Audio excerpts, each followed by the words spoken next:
अस्सलाम वालेकुम व्यूअर्स, खुशखबरी सीरीज़ की नई एपिसोड में खुशामदीद। मैं हूं आपका मेज़बान अब्दुर्रहमान। आज हम आपके लिए 3 खुशखबरियां लेकर हाजिर हुए हैं। आज की पहली खुशखबरी तो कराची सर्कुलर रेलवे से मुतालिक है, जिस मंसूबे को प्लानिंग कमीशन की एक अथॉरिटी पब्लिक प्राइवेट पार्टनरशिप ने मंजूर कर लिया है और ये 220 अरब रुपए का मंसूबा अगले 6 माह में शुरू होने जा रहा है। इसको डिस्कस करेंगे। जबकि आज की दूसरी खुशखबरी भी रेलवे के एक और अहम ट्रैक से मुतालिक है। कराची शहर के अंदर जो हैवी ट्रैफिक आती है कराची पोर्ट पर आने वाले कंटेनर्स की वजह से, उसको ख़त्म करने के लिए एक अहम रेलवे ट्रैक बनाने की फिजिबिलिटी मुकम्मल हो गई है। उसकी मंजूरी भी होने जा रही है। 50 किलोमीटर एक ट्रैक बनेगा जो कराची की जो हैवी ट्रैफिक है उसको ट्रेन पर शिफ्ट करेगा और जो कार्गो है उसको शहर से बाहर ले जाया जाएगा और वहाँ से फिर पूरे मुल्क में उसकी तरसील शुरू होगी। इसके साथ साथ आज की तीसरी खुशखबरी है कि हुकूमत ने चौथी प्राइवेट एयरलाइन को पाकिस्तान में ऑपरेट करने की इजाज़त दे दी है। क्यू एयरवेज के नाम से ये एयरलाइन पाकिस्तान के अंदर डोमेस्टिक फ़्लाइट शुरू करेगी, जिससे ना सिर्फ नई नौकरियाँ पैदा होंगी बल्कि कंपटीशन की वजह से एयर जो ट्रैवल है, एयर फ्रेट, उसके अंदर भी कमी वाक़या होगी। और ML1 मंसूबा बहुत अहम मंसूबा, उस मुतालिक भी इंशाल्लाह हम अगले 2 हफ्तों के अंदर कोई खुशखबरी सुनेंगे, उसको भी आज डिस्कस करेंगे। तो पहले चलते हैं 220 अरब रुपए के 43 किलोमीटर तवील कराची सर्कुलर रेलवे के ट्रैक से मुतालिक हुकूमत ने इसकी मंजूरी दी है। ये जो ट्रैक होगा ये 15 किलोमीटर तो ज़मीन के ऊपर बिछाया जाएगा, जबकि 28 किलोमीटर जो है वो एलिवेटेड होगा ज़मीन से ऊपर। इसके अंदर हुकूमत का हिस्सा 40% है और 60% प्राइवेट सेक्टर की कोई भी कंपनी इन्वेस्ट करेगी। 80 से 90 अरब रुपया हुकूमत इन्वेस्ट करेगी। तो हुकूमत ने उस मुतालिक प्लान ये किया है कि जो इसी ट्रैक के इर्द गिर्द महंगी ज़मीनें मौजूद हैं पाकिस्तान रेलवे की, वो उसको ओपन बिडिंग के ज़रिए 99 साला लीज़ पर देगी। 13 बड़ी प्राइम प्रॉपर्टीज़ जो हैं इसी ट्रैक के ऊपर पाकिस्तान रेलवे की, उनको लोकेट कर लिया गया है। जब उनको 99 साला लीज़ पर दिया जाएगा तो उम्मीद है कि 80 से 90 अरब रुपया उन्हीं लोगों से लेकर हुकूमत यहाँ डाल देगी। अपनी जेब से हुकूमत को पैसे नहीं डालने पड़ेंगे।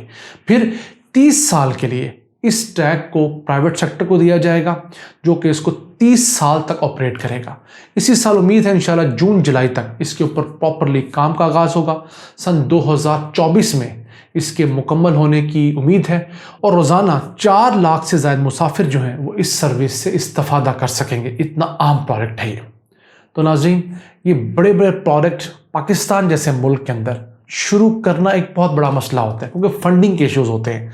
हमको सऊदीया, कुवैत, UAE जैसे ममालिक तो नहीं कि हमारे पास उतना ही फंडिंग मौजूद है। हमारे यहाँ जिस इन्वेस्टर ने आना है उसने सिक्योरिटी के इश्यूज़ भी डिस्कस करने हैं, उसने यहाँ के सियासी हालात भी देखने हैं, यहाँ के अदालतों के मामला भी देखने हैं, तब जाकर इन्वेस्ट करना है। इसी वजह से पाकिस्तान में कोई प्राइवेट सेक्टर एज सच यहाँ पर बहुत थ्राइव नहीं कर सका। अब हुकूमत पब्लिक प्राइवेट पार्टनरशिप के तहत बहुत सारे मंसूबे शुरू कर रही है। अच्छा है, जिसमें लोकल कंपनियां भी पार्टिसिपेट कर रही हैं, लोकल इन्वेस्टर भी कर रहे हैं, फॉरेन इन्वेस्टर भी आ रहे हैं। तो ये आहिस्ता आहिस्ता रीत पड़ने की बात होती है, रवाज पड़ने की बात होती है। एक दफ़ा एक चीज़ चल पड़े तो फॉरेन इन्वेस्टर्स को भी, लोकल इन्वेस्टर्स को भी एतमाद हो जाता है कि यहाँ पर पब्लिक प्राइवेट पार्टनरशिप का मॉडल कामयाब है, तो वो मज़ीद यहाँ पर इन्वेस्ट करते हैं। तो ये कराची के शहरियों के लिए, कराची की रश, कराची की कंजेशन रोकने के लिए बहुत अहम मंसूबा होगा।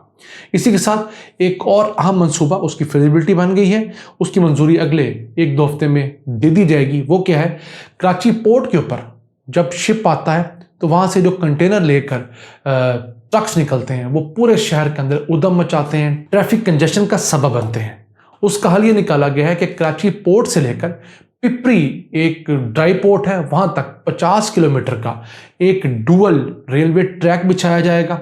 फिर होगा क्या कि जो कंटेनर कराची पोर्ट पर उतरेगा वो बजाय वहाँ से ट्रकों पर लाद कर बाकी मुल्क भेजा जाए, उसको वहाँ से इस रेलवे पटरी के ऊपर, रेलवे ट्रेन के ऊपर, कार्गो ट्रेन पर लाद दिया जाएगा। वो कार्गो ट्रेन उसको कराची पोर्ट से लेकर 50 किलोमीटर दूर पिपरी के मुकाम पर जो यार्ड ऑलरेडी मौजूद है वहाँ ले जाएगी। वहाँ से इसको ट्रेन के ज़रिए और फिर ट्रक्स के ज़रिए पूरे पाकिस्तान में भेज दिया जाएगा। इससे कराची शहर के अंदर बहुत ज़्यादा ट्रैफिक का रश होता है, ये बड़े बड़े कंटेनर्स की वजह से, ट्रक्स ट्रेलर्स की वजह से वो बहुत हद तक कम होगा। ये भी 3 साल का मंसूबा है और 130 अरब रुपए का मंसूबा पब्लिक प्राइवेट पार्टनरशिप के तहत ही मुकम्मल किया जाएगा। इसके साथ साथ 2 और अहम ड्राई पोर्ट्स जो हैं उनको अपग्रेड किया जा रहा है। एक तो मुगलपुरा लाहौर की ड्राई पोर्ट है, बहुत अहम। फिर खैबर पख्तूनख्वा के अंदर नौशेरा के करीब अज़ा खेल की ड्राई पोर्ट, वो काफ़ी हद तक अपग्रेड हो चुकी है, कुछ उसमें फैसिलिटीज़ ऐड की जाएंगी। तो फिर पंजाब और खैबर पख्तूनख्वा के जो कार्गोज हैं बआसानी डील किए जा सकेंगे और पाकिस्तान रेलवे जो है उसकी आमदन में खातर खा इजाफा होगा। इसी के साथ बताते चलें कि ML1 का मंसूबा बहुत अरसे से फंसा हुआ था, तो उम्मीद है कि प्राइम मिनिस्टर अगले माह 3 से 5 फरवरी के दरमियान चीन में होंगे। वहाँ पर वो चीनी सदर से मुलाकात करेंगे, चीनी वज़ीर आज़म से मुलाकात करेंगे और कोरोना आने के बाद चीनी सदर की ये किसी भी हेड ऑफ स्टेट के साथ पहली समिट मुलाकात होगी। यानी कि पाकिस्तान को इतनी ऑनर दी जा रही है, वहाँ पर विंटर ओलंपिक्स शुरू हो रहे हैं, तो उस दौरान हो सकता है प्राइम मिनिस्टर इस इशू को स्टेट लेवल पर डिस्कस करें। यानी चाइनीज प्रेसिडेंट और prime minister Pakistani prime minister के साथ बैठकर इसके अंदर छोटी मोटी जो मुशगाफियाँ रह गई हैं, जहाँ पर डील नहीं बन पा रही, उसको सॉर्ट आउट करने की कोशिश करेंगे। तो उम्मीद है कि फरवरी के महीने में ML1 के ऊपर कुछ ब्रेक थ्रू हो जाएगा, क्योंकि फाइनेंसिंग की वजह से चीज़ रुकी हुई है। चाइनीज़ इसकी फाइनेंसिंग ज़्यादा बना रहे हैं। पाकिस्तान का कहना है कि आपके बनाए हुए रेट की बजाय ये 2 से 3 अरब डॉलर सस्ते में बन सकती है।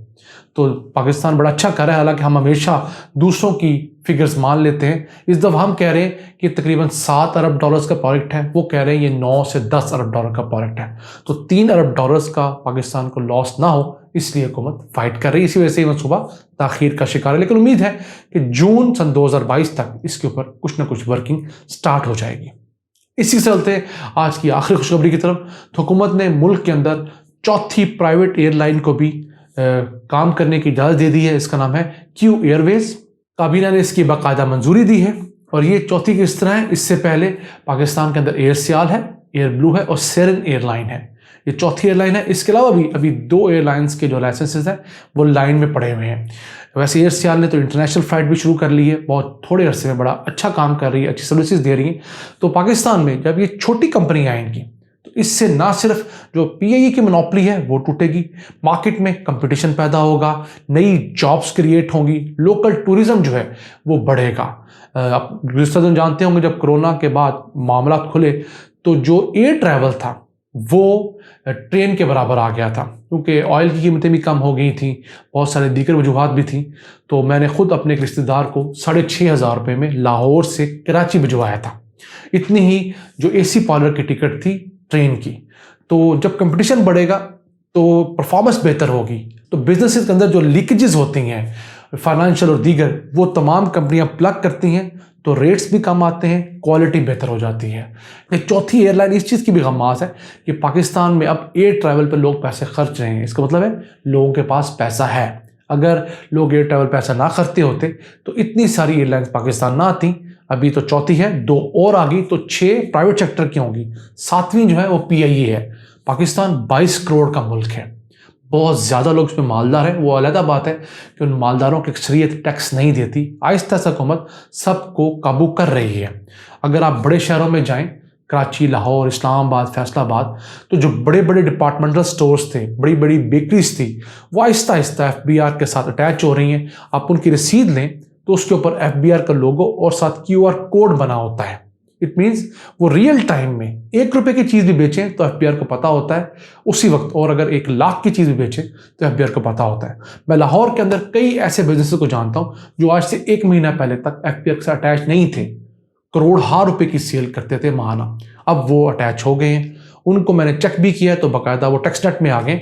तो हमें पुरुमीद रहना चाहिए। 16,000 से ज़ायद ऐसे बिजनेसेस हैं जो पहले टैक्स नहीं देते थे, उन बड़े बिजनेसेस को हुकूमत टैक्स एक्ट में ले आ चुकी है। उसको हम किसी और प्रोग्राम में इंशाल्लाह डिस्कस करें। तो नाज़रीन, ये पाकिस्तान के अंदर आने वाली वो बेहतरी हैं जो इंशाल्लाह ताला पाकिस्तान को अपने कदमों पे खड़ा करेंगी।